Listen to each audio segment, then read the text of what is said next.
Welcome to the Wealthy Speaker Podcast, a show chocked full of strategies for scaling your speaking business. Now here's your host, coach to the industry superstars, Jane Atkinson. Well, welcome everyone to the Wealthy Speaker Podcast. Oh boy, are we in for a treat? Our guest expert has the following comments at the end of her presentations. The best speaker we've ever had. Unbelievable. The best keynote I've ever seen. Captivating. I think that word sums up what I've seen of her. Welcome to the podcast, Sylvie di Giusto. Did I get your name correct? Because it's a little bit tricky to pronounce. Did I get it right? You absolutely got it right, Oh, Jane. It is such a pleasure and such an honor to be with you. oh You know, my gosh. because we always have those milestones in our head, right? We want to be on specific stages. We want to be with specific clients. We want to have this award or this designation. And I always wanted to be on your podcast. And now I finally made it. I am here My with gosh, you're making one me and only. cry. You're just this massive superstar. And thank you so much for taking time out of your way crazy, hectic schedule to share your magic here, Sylvie. Tell everybody a bit about your background and about coming to America, because I think there's some interesting stories there. There's a wild story. So I was 20 years on the other side. I hired speakers for 20 years of my career. And until today, I make myself believe that this is a huge advantage, that I know the buyer's side and that I know the event planner's side and that I know, at least back then, what we were looking for when we were searching for speakers in the market who could serve my audiences, Yes. which was in the last 10 years of my career a huge retail and tourism organization of 100,000 employees. And I was responsible for the leadership development for their organization. And since I'm 5 years old, though, I had this lifelong dream to be an American. Oh, Father told me when grown-ups asked other children, what do you want to be when you are grown up? And other children said, I want to be a hairdresser, I want to be a doctor, I want to be a police officer. right. Supposedly, when people asked me, I said, I want to be an American. You want And to I'm be. a grown up, and nobody in my family knows where this comes from. We have no roots in the United States, but I always had this dream to live here. And it took quite long, actually, until should we get personal? Of course. Yeah, Spill until the the day tea. until the day my daughter was born, and I was in the hospital with a newborn at 8:24 a.m. in the morning. And my husband walked into the hospital room and said, I have a job offer in Pennsylvania. And I said, let's go. And he said, no, no, no, the company is going to fly me back and forth. They know that we just had a baby. And I said, no, You know, I'm we're waiting going. for this since I am 5. We are going. And 9 days later, I was on a plane with a newborn on my Oh lap. my Moved goodness. Really? 9 days later. Where were you living at that moment? in Germany. I was living in Germany. You were living in Germany, but you were born in Austria, is that In right? Austria, yes. And you hear a Spanish grandmother, an Italian grandfather, a French father, and an Austrian mother. Oh my gosh. So you've really got it all covered in terms of, and you're a really good cook, is that right? Well, with that background, I always say there was always good food on our table and a Yes. lot of arguments. Oh, A lot of arguments. and maybe some wine. I don't know. Yes, a lot I'm of just, wine too. I'm A just lot of kidding. wine too. All right, so you've got a 9-day-old baby and you hop on a plane and you move to Pennsylvania. Mhm, mhm. And was that the moment? Did you take some time and then start your professional speaking business, or were there some things in between? Well, then once the hormones were gone, Yes. and I realized what I just did, Yes. I took some time and then I had to make the decision, do I go back into corporate or do I switch sides and become a speaker myself? Mhm.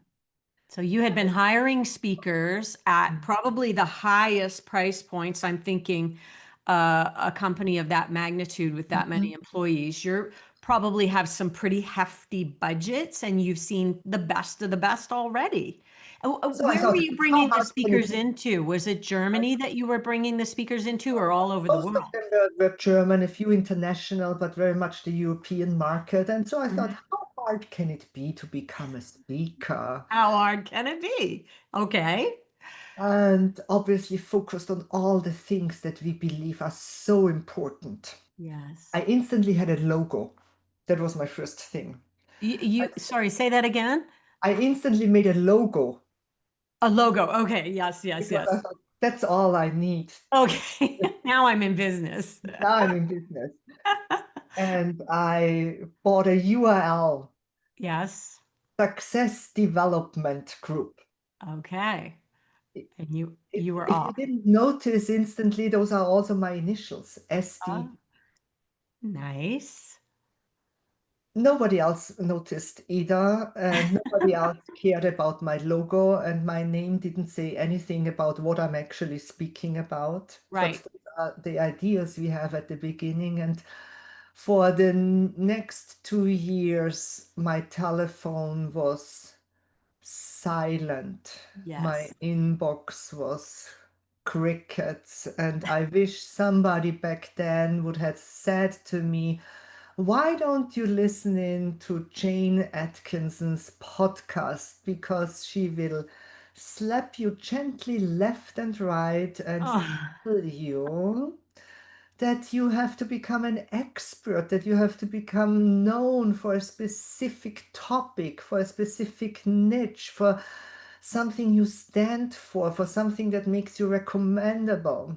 And mhm. so it took me around 2 years until I realized how to combine my corporate experience with something I can share off stage that is actually valuable for the audience Right. and for the clients who are about to hire me. And out of that idea came something around the topic of perception management, how we Okay. are perceived by others, how Mm-hmm. those misconceptions often lead to wrong decisions about human beings and how they impact a customer decision-making process. Mm. And over the course of time, I even niched that down and down and down and down and down until I came to the smallest element that was called first impressions, to help First people understand what their first impression says about them and how it impacts the way they are either perceived as leaders in organizations or outside of organizations in client interactions and what impact it has on a customer decision-making process. And how important has it been to narrow your lane and continue to hone the one problem that you want to be known for, the one problem that you want to solve? It was crucial for me because what I tried the first years is, people reached out to me, no question, but they also, can you speak about body language? Sure. Can you speak about leadership? Sure. Can you Right. speak about communication? Sure. As Yeah. long as you give me a check, I speak about anything. Yes. And that model, as you can imagine, wasn't successful.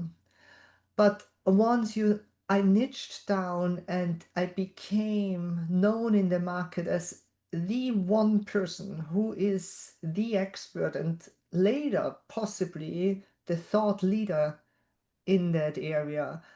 I also became referable for my Mm, colleagues because beforehand they had no idea what I'm speaking about yes. because I was just the one speaker who offered everything. So what should they actually refer me Yes. to? For. And you know best how much in our business is referral business, not just from speakers to speakers, but also from clients to clients. Right. And even bureau business is nothing but referral business because our Yes. bureau partners refer us, they trust us to refer us to their clients, right? Beautiful. And so for me, it has been crucial. Mm. Later, I found that that topic was too narrow Mm-hmm. for the size of stages I wanted to be on. Wanted to be on big stages. Yes, so I had to widen it up again, Okay. broaden it. But for many years, it was the greatest decision and the biggest gift I gave myself to really, really narrow down. Okay. So fast forward to today. How many years is that? And let's have a 10,000-foot view of your business model and your revenue streams. How much are you speaking? And is there other things in the mix, consulting, Mhm, etc.? mhm, mhm. So I'm in the business since 15 years. 15 I years. I would honestly say the first 2 years, absolutely unsuccessful. Absolutely. Painful. Tried to be everything to everybody. Yes. Topic wise, service wise. Do you want me to be a coach? Sure, I'm your coach. Do you want me to be a consultant? Sure, I'm your consultant. Want me Right. to be a trainer? I'm your trainer. I'm your keynote speaker. I'm whatever you want me to be. Yes. Just pay me for it. Okay. Didn't work at all. Then the next 5 to 7 years, I tried to combine coaching with speaking and online training. Okay. I quickly figured out that I'm not a good coach. And that was a very, very good decision and hard one to make to let that part of my business go, to be honest to myself that I'm a horrible coach, but a good consultant. That's what I was going to ask you because when you train as a coach, they're really teaching you to ask good questions. And that's kind of a coach at its maybe core. That's how I think of it anyway. But a consultant tells you what to do. Yes, exactly, I exactly. probably coach, I probably should coach more in my home life and not Mhm, tell people what to mhm. do. Yeah, But yeah. actually, I meld the two together Mhm, because mhm, I really do believe that people want you to tell them your opinion, and mhm. especially when you're doing business coaching. So, okay, so you're a consultant. So today you have, how Yeah, often are but you? then the next evolution came Yeah. that even with the consulting and with the speaking and the online business at the beginning was fantastic. Oh my God, it was a revenue driver. I thought money is just coming in overnight without lifting a finger. Okay. But we were one of the first ones who launched an online academy. And after many years, online training was not about training anymore. It was about Google Ads. It was about search engine optimization. It became such a technological topic rather than educational that we Yeah. sold the business and got out of it. Okay. And with speaking, I'm not sure if you have heard, but 5 years ago, I went on this magical journey of immersive 3D experiences, and I launched something that the world has never seen before. And once again, I made the very hard decision, but a very freeing one to say, and now I'm fully in. Now, 100% of my business is keynote speaking. Okay. That, that can be scary and is not recommended for everybody. The pandemic has shown us how Yes. risky this is. Be a little, yes. But with this product that I am so blessed and I'm so grateful to share with the world, I'm on a very good path that it's gonna carry me through the next 3 years. Oh my goodness. Immersive 3D experiences. Am I getting that right? Yes. and we're gonna put whatever video you Mhm. have us share on our show notes page. So go to speakerlauncher.com and click on the podcast and make sure you look at the show notes for this episode, because people need to really see it to understand it. And I know even this is one of those times when being in the audience, you'll probably be blown away times 10. And I'm blown away watching the video, so I can't even Mhm. imagine being in the audience. Now, I'm just going to say this is your differentiator. So I'm not going to ask you how you make the sausage, okay? I want you to share whatever you want to share about this. But holy cow. I mean, this is why the people are saying this was hands down the best keynote we've ever had at the opening session of this conference. I mean, I just heard it over and over again. I've heard it from fellow speakers where you blew them away. Thank you. And what talk about the technology? How did you even get onto this track? So many things happened at the same time, expected and unexpected. And I think it started actually way back in my corporate career. I was so blessed in retail and tourism that the CEO that I worked for forced us on a regular base to work at the forefront, which meant we had to go out of our offices and work as a cashier for a day. We had Oh, to go into the logistics center and work in the logistics center for a week. And the biggest lessons I have ever learned about the business of retail and tourism was not in the boardroom, was not in the offices, was not in our meetings. It was at the forefront. yes. And since ever then, I forced myself to be an audience member. I learned the most as a speaker by sitting in the audience. Mm-hmm. And most speakers don't do that. No. Have you ever sat through an entire conference? Do you know how exhausting it is Yeah. to Yeah. listen to one keynote to another, Yeah. to walk from one breakout room session to another breakout session that all follow the same format? Mm-hmm. There Yep. is an opening story, then there is a few slides, then there is data facts, then there is the laughter, then there is another story, then there's everything is the same. Yes. And I was always obsessed with the idea to break that pattern. And I already did it in my regular traditional keynotes a lot. And then, long story short, the pandemic hit, and I had my first virtual keynote.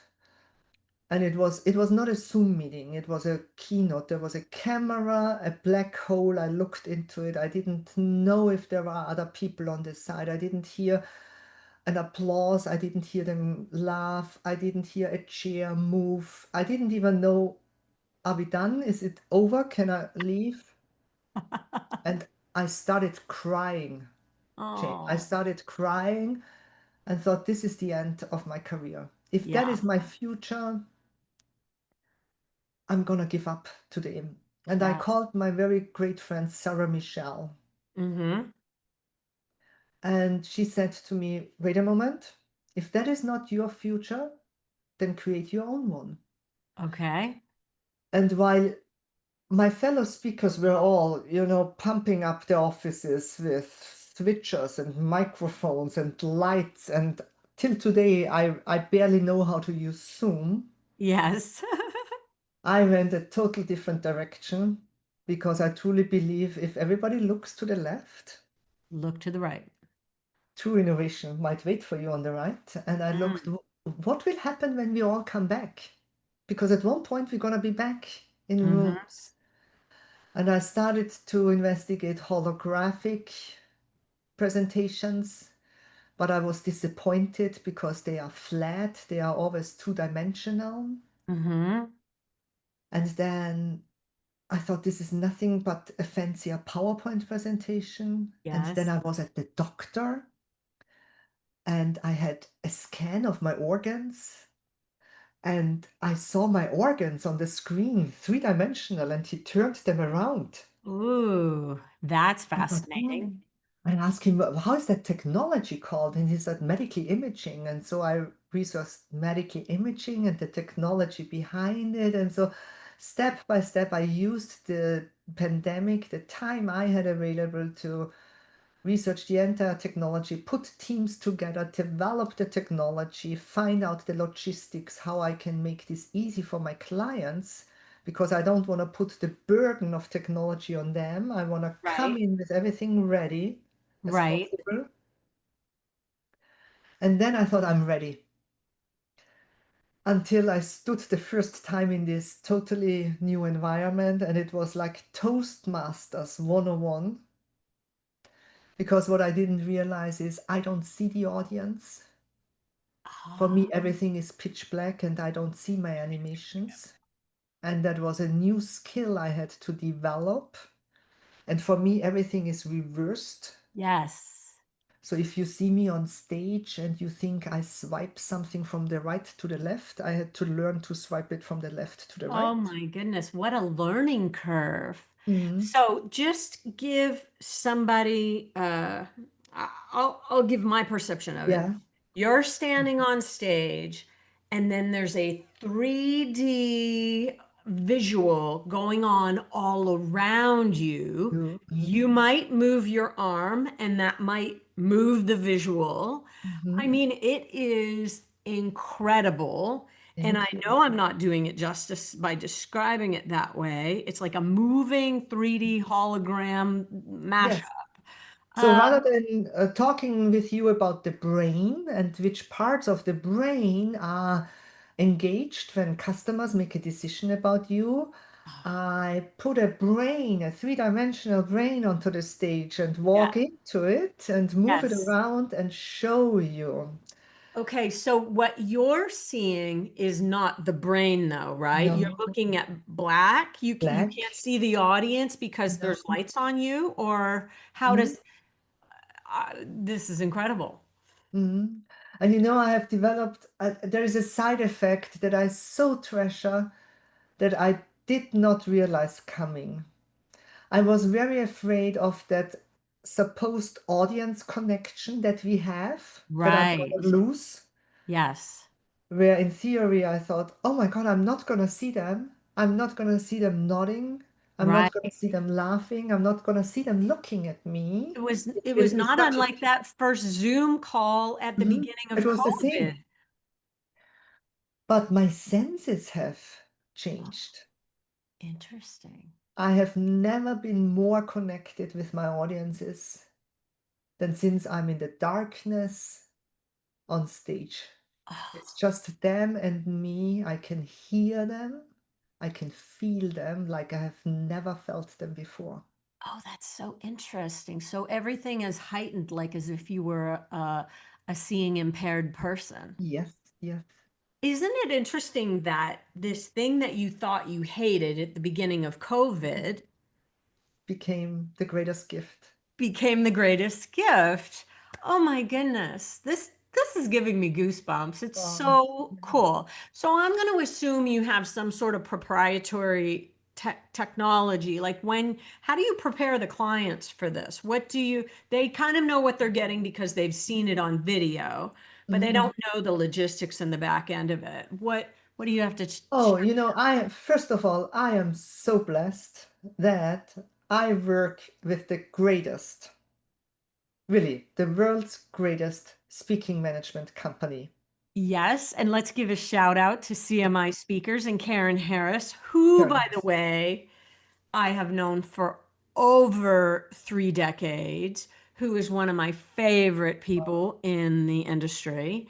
And Mhm. her team is amazing. And Yes, yes, yes. And so I have a support system behind me that is just incredible and that helped me to figure out the logistics and to provide them in a way to the client that it's easy for them. My yes, clients get access to a portal There are explainer videos, there are checklists to download, there are pictures from all the event locations, there are examples from floor plans, there is everything picture perfect. In fact, AV teams say to us, we wish that every speaker would come in with something like that.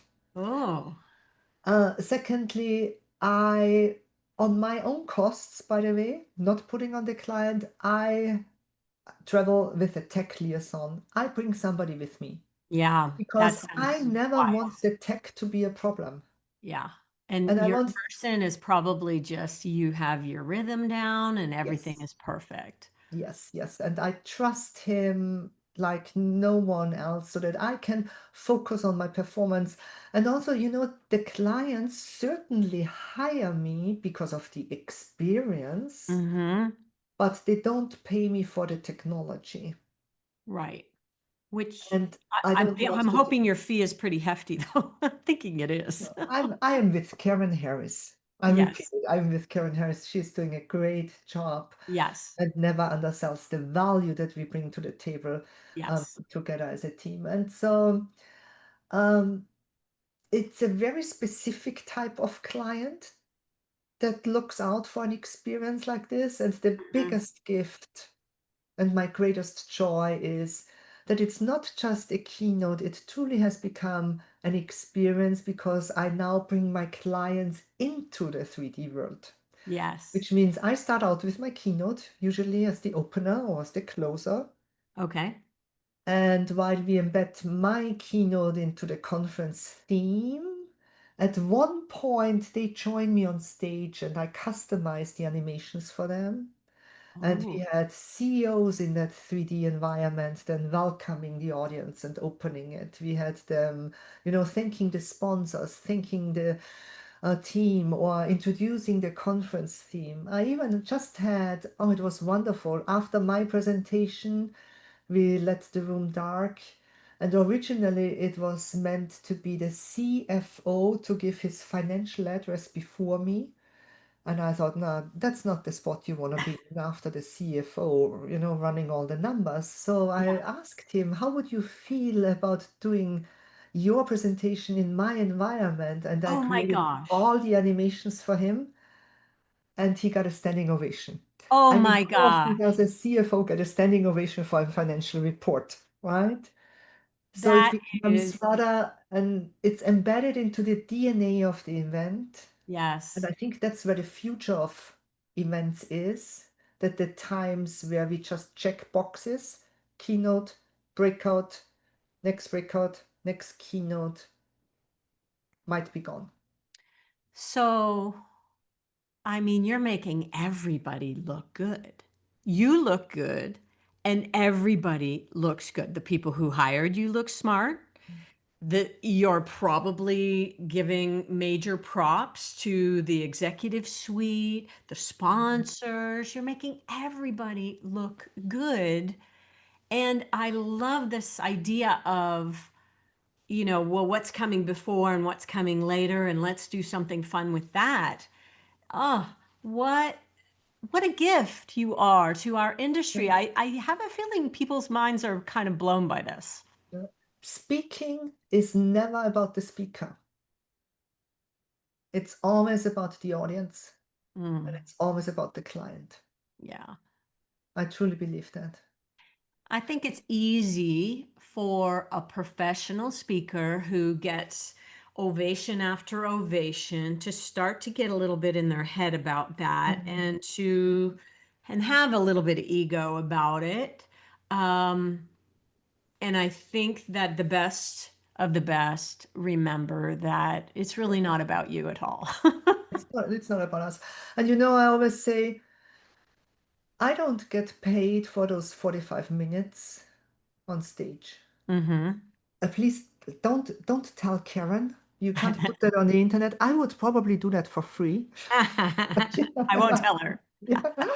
But we get paid for the work that we put in beforehand Yeah. to customize our presentations, to research those audiences, to Mhm. create a gift that we gift one time just for this audience, for this occasion. for this event because it was created just for this one time and it was not gifted 2 weeks ago or 3 days ago to another audience. Right. And I also see it such a gift for us. I mean, tell me one other profession chain where clients give you such a backseat view. I just learned how medication gets within 2 hours into every pharmacy in the United States. Whoa. And the next day, you learn how security at an airport works. And the next day, I'm at the NYPD head office. And the next day, I'm with risk managers and learn about their field. And the next day, I'm with financial advisors and think, oh my God, what did I do wrong in my life with my finances? It is such a, I mean, tell me one other profession That's pretty that cool. gets such a backseat into other professions. And you're taking that lesson that you learned from your super smart boss on the other side of the pond about going and working as the cashier. You're Mm-hmm. taking that and applying it so that when you do your research, you're really doing your research. Church. Yeah, yeah, yeah, yeah, It's yeah. not maybe just a phone call, it's sitting at the police station. Mm-hmm, mm-hmm, mm-hmm. Wow. Uh, you are such a treasure to our industry, and I know that you're going to have people thinking about delivering a presentation differently. Um, is there anything that you would like to share or say to our listeners before we wrap up here? What are kind of one of the most important things that you have learned in this journey of this profession? Well, first of all, listen to Jane Atkins' podcast earlier than I did, because I wasted 2 years of my professional career not doing it, trying to be everything to everybody. And look into I think right now we are at such an important point in our industry, like in every other industry, where we Mhm. have to honestly ask ourselves what is the added value that we have to offer in the future? Yes. Because it will not be knowledge. The What is the added knowledge value? I have, Jane, in all honesty, is available on ChatGPT Right. for free in the next 3 seconds. Yes. And so is yours, and that has nothing to do with your or my value. That is just the reality we live in. Yep. That's exactly right. So, as speakers, you truly must ask yourself, what do you have to offer that is on top of knowledge so valuable that a conference host gifts you the permission of time on a stage? Hmm. That currency of time and attention is becoming more and more expensive, not in Yes. terms of fee, but in terms of the value that we have to bring up there, because it's Yeah. not knowledge anymore. And be brave and think outside of the box. And if somebody tells you this is not possible, then turn around and prove them wrong. Everybody's looking to the left, look to the right, because Oh, this is where some magic will wait for you. And that if is you are not sure about it, then do two things. Call first me, because I'm gonna push you out of your comfort zone and tell you that it's possible. okay. Then hire Jane Atkinson, Oh, because she will tell you how to make a business out of it. so that's a beautiful plug. Thank you. Thank you. Talk about how you would like people to connect with you. Are you on LinkedIn? Where's your favorite place to meet up? Or do you want them to just call you up on the phone? Please connect with me anywhere on the internet. You just Okay. type in my not so simple name with all typos included. You will stumble over me somewhere on the internet. Please say hello and please tell me that you found me on Jane's fantastic podcast. Oh. Please leave a comment, please ask us a question, and I cannot wait to hear from you. Oh, beautiful. We do hear from a lot of people, a lot of our guests, that they get a lot of feedback. I'm going to spell your name Sylvie di Giusto.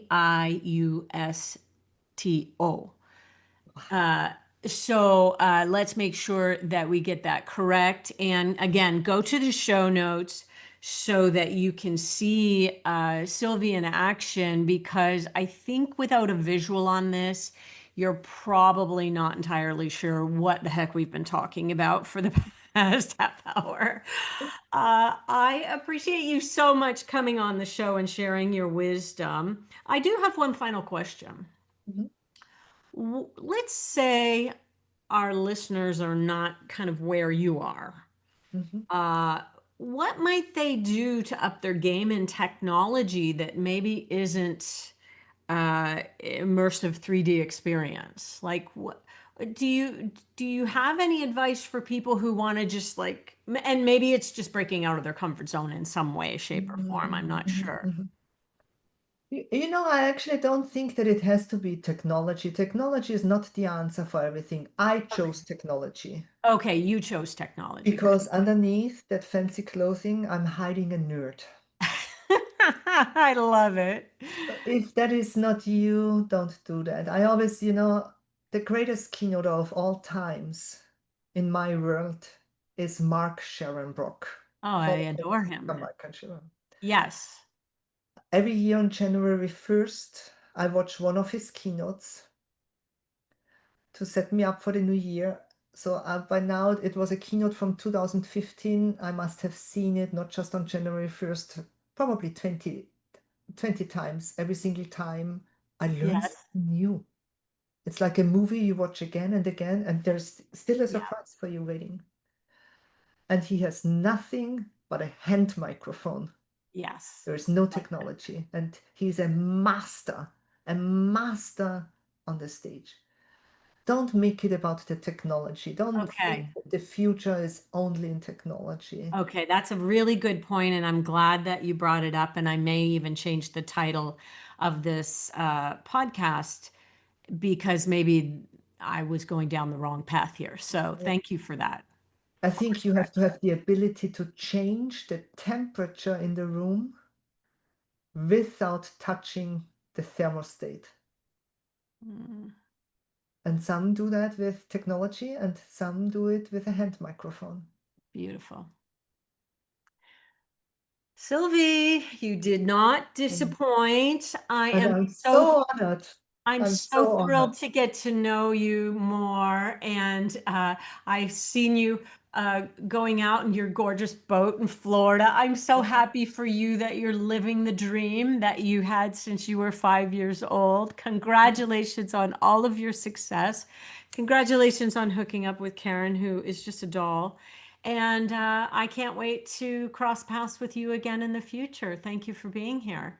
Well, Jane, as we say in the speaking industry, are you really a speaker or a speaker coach if you haven't been on my boat yet? This is the formal invitation to you. Oh, thank When you are in you. Florida, I expect you to board my Oh, boat. beautiful. Thank you so much for that. All right. Well, thank you all for listening. And with that, we're going to say, see you soon, wealthy speakers. Bye for now, everyone. Thanks for listening to the Wealthy Speaker Podcast. If you need help scaling your speaking business, head over to speakerlauncher.com and chat with us.